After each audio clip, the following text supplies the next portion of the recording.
yung Congress mga kababayan, naghihintay hanggang ngayon kung si Inday ba ay a-attend po ng suna ng ating Pangulong Bongbong Marcos. Yan ang sabi rito.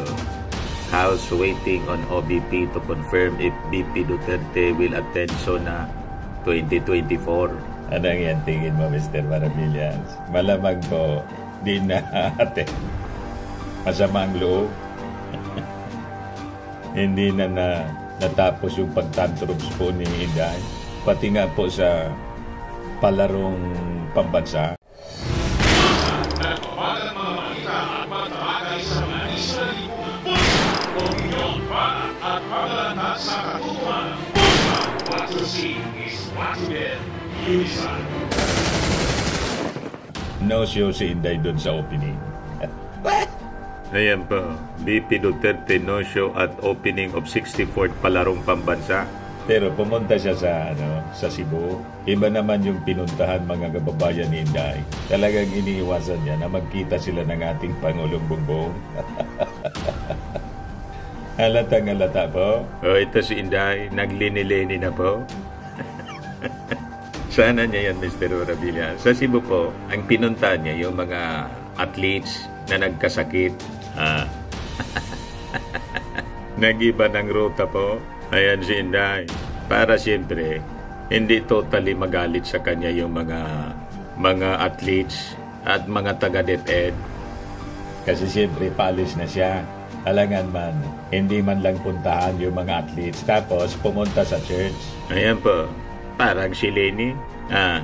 Trapong-trapo po na pati yung pagpasok sa church po at panalangin, may picture.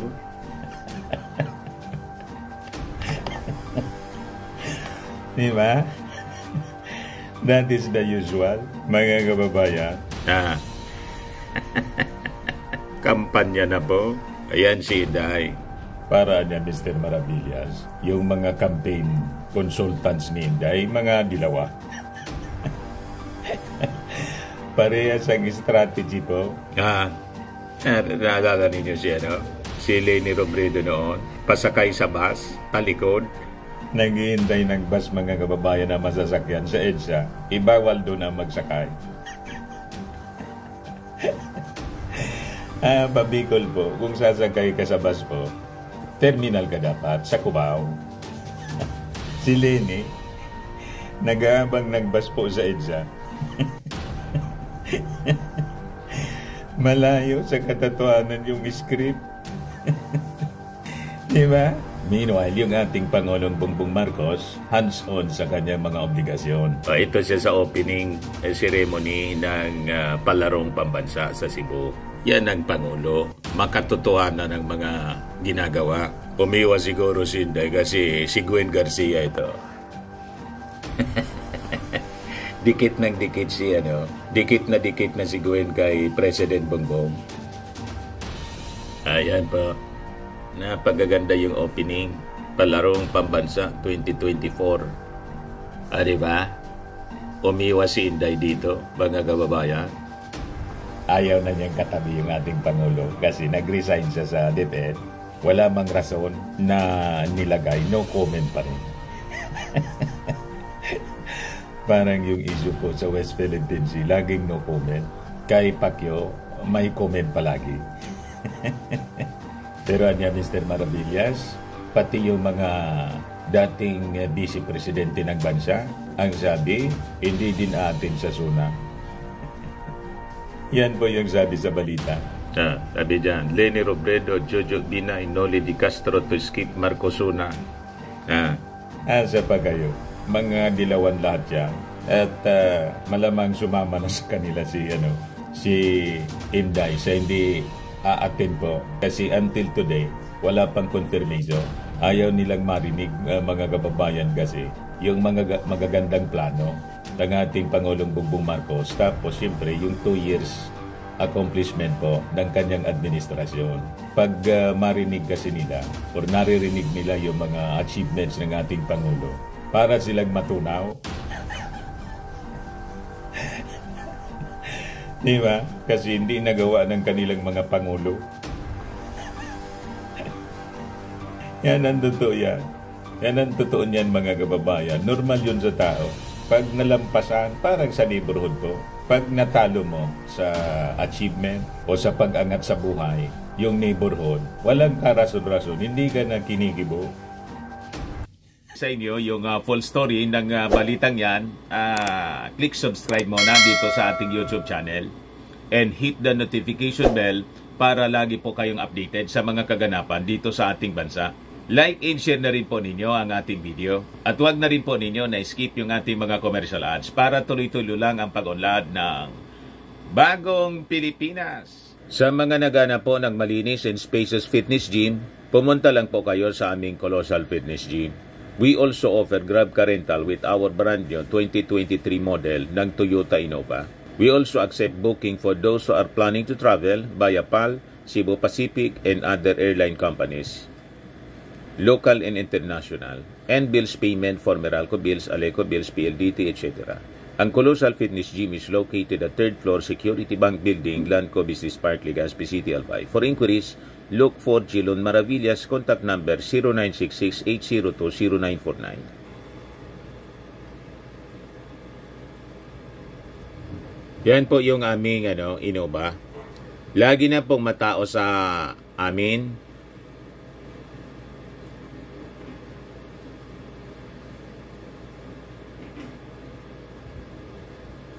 Yan po mga bagong clients namin. Napakaganda at colorful at napakalinis ng aming gym po. Pati mga foreigners po pumupunta sa amin, mga British tourist po sila dito sa Legazpi. Na-set up na rin po yung aming mga brand new gym equipment.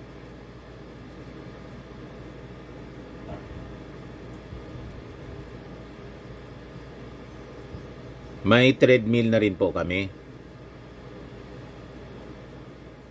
Ito naman po yung bago naming product na binibenta online.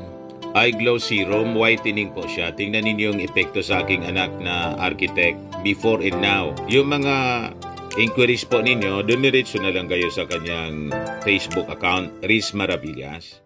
Ito naman po, Firmax Firming and Lifting Cream, pinapahid po sa mga pulses in affected area. Mainam po sa paninigas ng mga kaso-kasuan. Ito naman po, Automax Radiant Serum. Sa mukha naman yung application, anti-aging po siya. You will look 10 years younger than your age. Sa mga cancer patients naman po, baka lang gusto ninyo itong itry. Neng siya red mixed fruit drink. Hindi mo po siya gamot, food supplement siya. Kaya lang, gawa siya mga kababayan sa goji berry. Yung goji berry may anti-cancer properties. O ngayon, yung mga inquiries ninyo, dumiretso na lang kayo sa aming messenger sa Facebook para masagot namin agad. Ayos pa? Ayos na ayos niya, Mr. Maravilla. Bigla na lang nagiging kaaway ka na ng neighborhood. Inggit kasi. Yung inggit pa naman mga kababayan, wala pang na didevelop na gamot. Yung inggit sa katawa, yan ang problema sa tao. Ito yung balita ngayon. The House of Representatives is waiting confirmation from the Office of the Vice President on whether or not Vice President Sara Duterte will attend President Ferdinand Marcos Jr.'s Third State of the Nation Address, or SONA. Sa press briefing po ni House Secretary General Reginald Velasco, sabi, they got word from OBP will send out a letter on Tuesday, although he noted that deadlines are flexible for high-ranking officials. The deadline to confirm attendance for Marcos SONA was last June 2025, but Velasco said very important persons or VIPs can confirm even hours ahead of the event. So anyway, hintayin natin. Baka busy pa si Inday sa pagsasaayos ng DepEd kasi transition po. Ito turn over na niya yung raid mga kababayan ng DepEd kay Sani Angara. Pero anong tingin ba niya, Mr. Maravillas? May pattern na mga kababayan na umiiwas si Inday. May palatandaan na yung palarong Bicol sa Cebu, umiwas siya na mag-attend sa opening. Iba yung pinuntahan niya. Hospital at church, habang nag-o-opening po yung palarong pambansa at nandun yung ating Pangulong Bongbong Marcos. So mababasa mo na talagang intentional, umiiwas siya. Baga kasi niya, Mr. Maravillas, nandun si First Lady Lisa Marcos. Hindi ko man nakita. Si Lisa Marcos po, yung First Lady natin. Ang kasama po, si Bimbi at Joshua. Yung anak po ni Chris, binisita po. Nagkagulo yung mga... yung mga buses po, dinumog ng basig. Pati po si Harry Roque na pariak. Talaga naman Mr. Maravillas, dilawan si Lisa Marcos. Dilaw po yung damit. Yung ating Pangulong Bongbong Marcos nga, sinusuot kahit pink. Ngayon naman si Lisa Marcos, dilaw. Di ba? Kaya sabi ni Harry Roque, yun na daw ang ka-unity ngayon. Sabi na niya, kaya nga Duterte ang oposisyon ngayon, sabi ni Atty. Harry Roque. Hindi mag-oposisyon kayo kung gusto ninyo mag-oposisyon. Yung mga dilawan na nga pong iba, nakita siguro po na maganda naman yung ginagawa ng ating Pangulong Bongbong Marcos. Nakiisa na po. At yung ating administrasyon po, yung Marcos family, sabi ko nga po, noong bata pa si President Bongbong Marcos, hindi pa sa presidente, hindi pa nga yata yun congressman, in-interview nga po ni Chris Aquino. Sa programa niya sa ABS-CBN yata yun. You see, nung mamatay mga kababayan si Cory, yung pamilya Marcos pumunta. Mamatay si Noynoy Aquino, ganon din mga kababayan yung ginawa ng mga Marcoses. So, pagpapakita lang po ng totoong pag-ugali ng mga Marcoses. Sila po kasi di man pala away. Inaaway sila pero wala sa kanilang ugali yung makipag-away. Kaya nga, nang bisitahin ni Bimbi at ni Josh, anak ni Chris, si Mrs. Lisa Marcos, natuwa naman po yung First Lady. At malamang nandun si Chris. Hindi lang nagpa-picture. Alangan man pumunta yun. Ang sabi, yung kaibigan ni Chris, yung kasama ni Josh, at saka ni Bimbi. Pero malamang nandun si Chris. Hindi man nagpakita lang. Hindi nagpa-picture. So, maganda itong manifestation. In fact, positive yung reactions ng mga tao. Ito po yung balita. Look, Chris Aquino Sons, Bimbi, and Joshua meet with First Lady Lisa Marcos. May pasalubong pa. Sabi ni Mrs. Lisa Marcos, thank you for taking time off to visit me, Bimbi, and Josh. So, may pasalubong, mga kababayan. Maganda yung reactions ng mga tao. Sabi dyan ni Orient Pinky Guerrero, so wonderful. God bless First Lady Lisa, Bimbi, and Josh. Sabi ni Pang Euphemia, wonderful people forgives, foul people keeps hatred. Tanggap ng mga mamamayang Filipino po.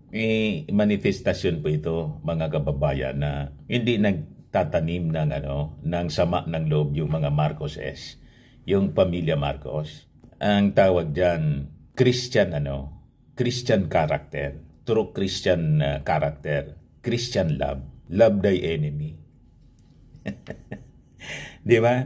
Sabi po ni Lotrine, spread love, not hate. Good vibes, Sir Dante. I'm in, but not to bash anyone. Di ba? Sabi ni Katrina Villa, sasabihin ng mga DDS, sabi na nga ba, nadilawan yan si FL? Sabi ni Kokoy Riago, mga Dota, Balahura supporters, pasok. Sabi ni Bots Habon Italia, Castillo, nice mo, Bimbi. Sabi ni Mark Anthony Carabaca Rivera, daming iiyak dyan na DDS. Sabi ni Sai Oligario Corilla, Saloto Chris, Josh, and Bimbi ay napalaki niya ng may mabubuting puso. Hindi matanggap po ng mga DDS na yung mga dilawan, hindi man po lahat. Yung ibang mga dilawan po, nakipagkasundo na sa pamilya Marcos. And no less than Chris Aquino na anak mismo ni Cory. O diba?